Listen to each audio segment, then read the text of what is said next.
Oh punaise, c'est le temps des fraises. J'appelle l'instit. Et ah oui, c'est le temps des fraises. Et donc c'est le moment évidemment de rendre hommage à nos valeureux enseignants hein, qui, au péril de leur vie, vont cueillir des fraises pour qu'on puisse en manger.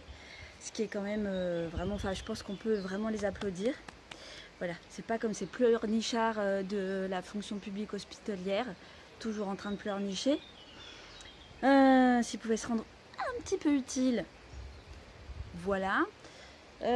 Alors, qu'est-ce que je voulais vous dire? Bon, après le temps des fraises va arriver le temps des cerises. Et qui dit temps des cerises dit que quand nous en serons au temps des cerises, sifflera bien mieux le merle moqueur.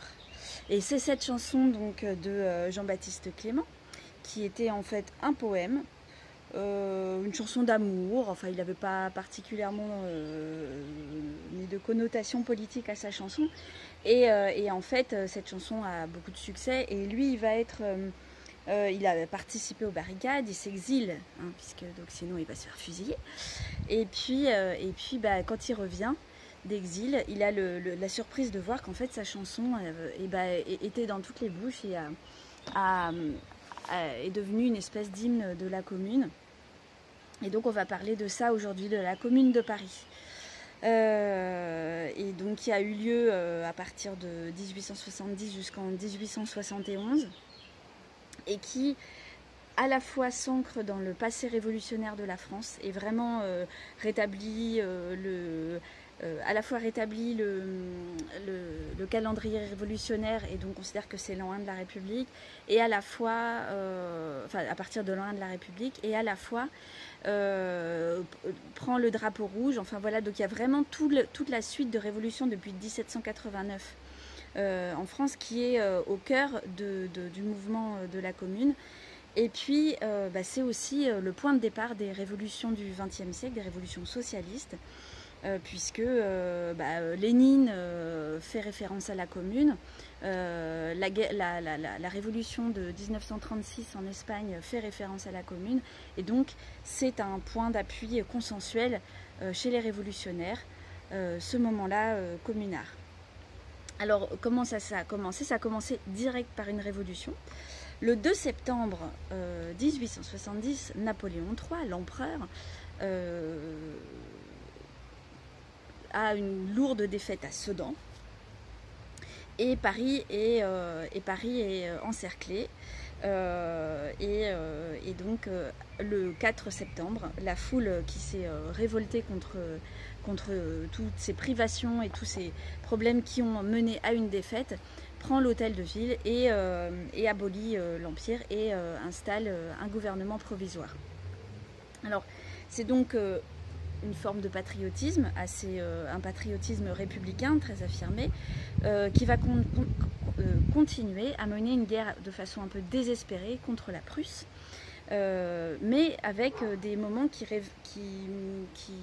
rappellent 1792, avec les levées de volontaires qui vont aller combattre et faire en sorte, notamment à l'Est, de faire gagner la France face aux Prussiens. Ce qui va s'avérer un échec. La France occasionne de lourdes pertes, va d'échec en échec. Et le gouvernement provisoire en est tenu pour responsable. Alors, dans ces cas-là, quand un pouvoir est tenu responsable des problèmes et qu'il est délégitimé, qu'est-ce qui se passe? La révolution soit s'accentue, soit continue, soit se met en place. Et donc là, la gauche républicaine et démocrate et ou socialiste, enfin bon, tout ça étant un peu en germe, enfin étant pas encore complètement délimité à l'époque, relaye la voix de ceux qui souffrent le plus. Et il y a un appel à la Commune qui commence à se faire entendre. En janvier 1871, le gouvernement provisoire commence des pourparlers de paix avec Bismarck, qui est donc l'empereur, enfin non, le chancelier du nouvel empire allemand. Et donc, en fait, le Bismarck accepte de faire un cessez-le-feu, le temps de faire ses pourparlers. Et en fait, l'idée, c'est que le gouvernement provisoire va lancer une constituante, et donc un processus électoral, pour que les pourparlers puissent se faire avec un pouvoir français légitime. Alors, la constituante a lieu, le vote a lieu, et en fait, à part Paris et les départements de l'Est qui étaient pour continuer la guerre parce qu'ils étaient en première ligne face à la Prusse, et tous les autres veulent la paix. Ils n'en peuvent plus. Donc, en fait, il y a une écrasante majorité de conservateurs, pas spécialement républicains, puisqu'il y a même un tiers de l'Assemblée qui va être élu, qui est constitué de nobles, du jamais vu en France depuis la Révolution. Enfin, du coup, depuis toujours. Et donc, qu'est-ce que je disais? Oui, voilà. Et donc, ce sont ces conservateurs et ces nobles qui vont gagner les élections. Les radicaux, les démocrates, les socialistes sont extrêmement minoritaires dans cette assemblée. La direction du pouvoir est confiée à Thiers, Adolphe de son petit prénom, hein. Un prénom plein d'avenir pour tous les connards. Et donc, Thiers devient président de la République. Alors là, je fais une petite parenthèse. C'est qu'en fait, finalement, du coup, officiellement, les présidents des républiques, ça a été Napoléon, puis Thiers. Enfin, je veux dire, ouais, on est dans ce truc. Voilà, et tout ça pour dire que quand ma fille est rentrée en 6e, ils avaient décidé de donner des noms de personnalités politiques aux classes. Et pour les 6e, ils avaient décidé de donner les noms des premiers présidents de République française. Ce qui fait qu'il y avait donc la 6e Bonaparte. Et ma fille était dans la 6e Thiers. Voilà, ça m'a un tout petit peu fait chier. Bon, voilà, donc je ferme cette parenthèse. Tout ça pour dire que Thiers, on l'a déjà vu en 1830, c'est lui qui a organisé le plan com de Louis-Philippe. C'est lui qui a également conseillé Louis-Philippe en 1848. Bon, on voit déjà que il était partisan pas du peuple. Il n'était pas partisan du peuple, je ne pense pas. Je pense pouvoir le dire sans me tromper, bien que pas historienne. Et alors voilà, donc Thiers, il accepte les conditions de la paix de Bismarck. Donc perte de l'Alsace et de la Moselle, des fortes indemnités, et pour les Parisiens, humiliation suprême, un défilé de l'armée prussienne sur les Champs-Élysées. Donc le conflit entre les Parisiens et le pouvoir va enfler, jusqu'à tel point que la garde nationale se réorganise. La garde nationale, en 1789, c'était les bourgeois qui avaient décidé d'avoir leur propre garde par rapport au roi.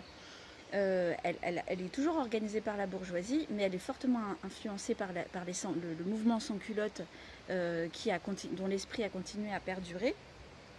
Et elle s'organise en comité central de la garde fédérée patriotique. Le 10 mars, l'Assemblée décide de déménager à Versailles. Voilà, c'est quand même le truc symbolique par excellence. Ça, alors, bizarrement, ça agace les Parisiens. Et parallèlement à ça, le bouillonnement politique à Paris, il est très fort, hein. Il y a les républicains, les anarchistes, les socialistes, enfin tout ça discute énormément. Ils décident donc que c'est le moment peut-être de profiter de toute cette agitation sociale, d'autant que les Parisiens sont sortis du siège des Prussiens exsangues, et que en plus le gouvernement provisoire demande aux commerçants de payer toutes leurs dettes, etc., ce qu'ils ne peuvent pas faire. Enfin bref, donc ça ne va pas. Thiers prend peur. Il veut récupérer les canons qui avaient été laissés à Paris face à la Prusse, et il réussit en partie à les récupérer, sauf à Montmartre, où réveillés au petit matin, les citoyens et les fédérés, enfin les gardes nationaux, empêchent les forces armées de récupérer ces canons, et les soldats fraternisent avec le peuple. Alors Thiers voit le coup venir, il se dit oulala, je veux pas que mes soldats continuent à fraterniser avec le peuple, parce qu'évidemment les soldats, ils sont un petit peu finalement comme les gens du peuple, ils comprennent bien le petit problème. Alors pour éviter ça, il organise le retrait des troupes. On pourrait se dire, tiens, il lâche Paris, quelle idée, enfin voilà. Et en fait, c'est la tactique qu'il avait suggérée à Louis-Philippe en 1848, que Louis-Philippe n'avait pas voulu, et là, il le fait. Il évite la fraternisation des troupes avec le peuple, et il prépare la contre-attaque. Le 18 mars, Paris est donc, selon les mots de Jules Vallès dans son journal Le Cri du Peuple, le bivouac de la Révolution. Et donc, il n'y a plus de pouvoir en place. Et c'est un sentiment patriotique blessé, un sentiment républicain inquiet et une situation sociale très tendue qui est à l'œuvre à Paris. Alors, voilà, je vais vous montrer un truc. Voilà, ce que je voulais vous montrer, c'est une série de bandes dessinées qui s'appelle Communarde. Donc il y en a 3. Et à chaque fois, c'est la vie de femmes pendant la Commune, ou juste avant, juste après, enfin voilà, tout ce temps de 1870-1871. Et donc, à part une qui existe vraiment, les autres sont des personnages de fiction. Mais ça permet, je trouve, notamment celui-là, je l'aime beaucoup parce que c'est l'histoire d'une petite fille qui a 10 ans, je pense, Victorine. Et on voit vraiment la vie des gens pendant la Commune, en même temps qu'on comprend quels débats ont lieu, en même temps qu'on comprend quelle est l'histoire. Et à travers leur vie et à travers ces dessins qui sont vraiment magnifiques et des scénarios hyper bien faits, voilà, ces 3 BD Communarde, je les conseille vivement. J'en profite pour conseiller également, alors ça, Le Temps des Cerises. En fait, j'ai pas la BD, elle est chez ma maman, mais Le Temps des Cerises, en fait, c'est la dernière phase de la saga des Passagers du Vent de Bourgeon, et en fait, qui du coup se passe en 1889, après l'amnistie des communards. Voilà, et c'est pareil, voilà, il y a l'amitié avec une jeune fille hyper pauvre qui vient de Bretagne, voilà, donc on voit aussi la place des Bretons à l'époque à Paris et tout, enfin c'est vachement chouette et vraiment très beau et très bien scénarisé comme à chaque fois. Alors là, comme œuvre de bande dessinée, je la conseille moins au sens où j'aime moins, parce que c'est plus... bon voilà, c'est plus truc genre la biographie de Schmoll, donc Schmoll étant Nathalie Lemel, pardon, excusez-moi, qui est une copine de Louise Michel. Voilà, c'est une bretonne aussi. Bon, voilà, c'est rien à voir avec le fait que je suis bretonne, hein, c'est pas par patriotisme breton du tout. Mais voilà, les Bretons ont aussi fait partie de l'histoire, une histoire particulière et voilà. Et donc du coup, à travers ces bandes dessinées, on comprend mieux la vie des gens et du coup de quoi est faite cette commune aussi, parce que c'était quand même un peu le bordel. Voilà, donc pour reprendre le fil de ma petite histoire, de mon petit arpentage de la révolution de la commune, c'était quand même un peu le bordel. C'est-à-dire que là, ils se retrouvent, bon, il n'y a plus de pouvoir, donc il faut faire. Il faut faire, mais avec des gens qui ne sont pas d'accord entre eux. Je veux dire, il y a des bourgeois, il y a des modérés, il y a des républicains démocrates, il y a des socialistes, il y a des anarchistes, et donc voilà. Et donc il y a quelques communes qui sont tenues par des socialistes. Il y a tout un tas de choses, mais c'est quand même un peu compliqué. Donc ils organisent quand même, alors c'est quand ça? C'est le 18 mars, je crois, non le 26 mars, Le 26 mars, ils organisent une assemblée, le vote pour une assemblée communale. Il y a une forte abstention, il n'y a pas de majorité claire. Et donc, il faut quand même faire la commune. Alors, à l'hôtel de ville, la commune est proclamée et le drapeau rouge flotte. Donc, ce n'est plus le drapeau tricolore, qui était celui qui convenait un peu à tout le monde, c'est le drapeau rouge. Alors, le travail de la commune commence avec d'abord tout un travail de démocratie, où en fait, le peuple est très exigeant sur la révocabilité des mandats, le contrôle des élus, etc. Donc, alors c'est super intéressant tout le travail qui est fait pour faire en sorte que la démocratie soit sans cesse renouvelée et qu'on ça soit jamais sur des trucs on a élu quelqu'un, il va le faire et puis voilà. Néanmoins, voilà, dans l'urgence de tout ce qu'il y a à faire et aussi de la bataille contre les Versaillais et tiers, c'est pas super évident à gérer. Mais donc voilà, il y a tout un travail démocratique, il y a le refus de s'emparer de la Banque de France, ce qui va être beaucoup reproché parce que du coup il va falloir recourir à l'emprunt et à d'autres modes de financement et c'est pas du tout populaire. Et puis ensuite il y a des mesures sociales d'urgence, un moratoire sur les dettes des commerçants et sur les loyers. La réquisition des logements vides, les repas gratuits pour les plus démunis, le rétablissement d'une solde pour les fédérés, l'abolition du travail de nuit, la réquisition des ateliers abandonnés par les patrons, la séparation de l'Église et de l'État, la nationalisation des églises, l'école laïque gratuite et obligatoire pour les filles et les garçons, une justice gratuite, donnée par des gens élus, un service militaire universel et obligatoire, le rétablissement du calendrier républicain et du drapeau rouge. Voilà, alors Thiers et les Versaillais, de leur côté, ont décidé qu'ils ne faisaient plus de prisonniers. Alors, ils ne font pas de prisonniers, ils fusillent. Comme ça, le problème est réglé. Il y a un débat très difficile pour les communards pour savoir qu'est-ce qu'ils font de ça. Est-ce qu'ils ripostent avec la même violence ou pas? Et entre les Versaillais et les communards, eh ben, c'est à savoir qui est légitime. Celui qui est issu des urnes, Thiers, ou ceux qui sont issus de la volonté du peuple en mouvement, quoi. Le 21 mai, Thiers fait entrer les troupes dans la capitale. Et là, c'est le début de la semaine sanglante. Les chiffres sont... Il y a plus de 15 000 morts, des dizaines de milliers d'arrestations. Les gens sont bannis. Louise Michel, parce que les femmes pendant la Commune ont tenu un très grand rôle, se sont énormément battues. Et dans une des bandes dessinées des communardes, c'est très très bien expliqué, justement, c'est très bien raconté comment aussi la correspondance avec Marx et Engels, qui sont exilés en Angleterre, se fait, et comment Marx et Engels voient la Commune de loin. Ils vont voir ça comme à la fois une bataille du mouvement ouvrier décisive, et à la fois comme une révolution prématurée. C'est pas comme ça qu'il aurait fallu s'y prendre, etc. Ils ne voient pas l'ancrage dans l'histoire révolutionnaire de la France. Donc la fin de la bataille se passe au mur des Fédérés, donc au Père-Lachaise. En fait, les dernières troupes qui résistaient encore sont acculées contre un mur, là ils en sont, je crois, 127, je sais plus, voilà, qui sont fusillés directement, mis dans une fosse commune, et ensuite les milliers de personnes qui vont être fusillées vont être mis dans la même fosse commune. Et c'est ce mur dont les pierres, qui a été reconstruit, mais dont les pierres ont servi à faire des monuments.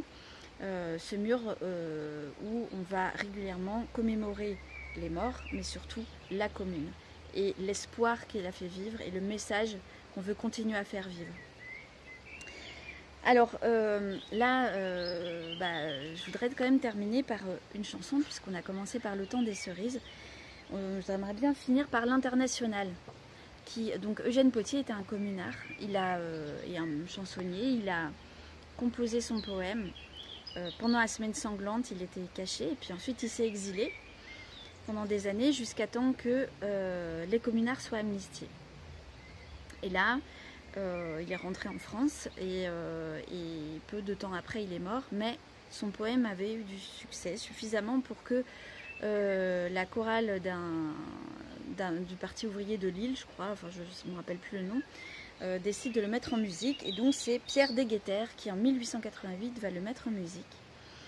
Et donc l'Internationale telle qu'on la connaît aujourd'hui, elle s'est répandue à partir de la Commune, écrite pendant la semaine sanglante. Finalement, la Commune, malgré cette répression sanglante, elle n'aura pas finalement bonne presse. C'est trop. Les bourgeois, les campagnards, ils trouvent que c'est trop. Et finalement, elle va ancrer la République.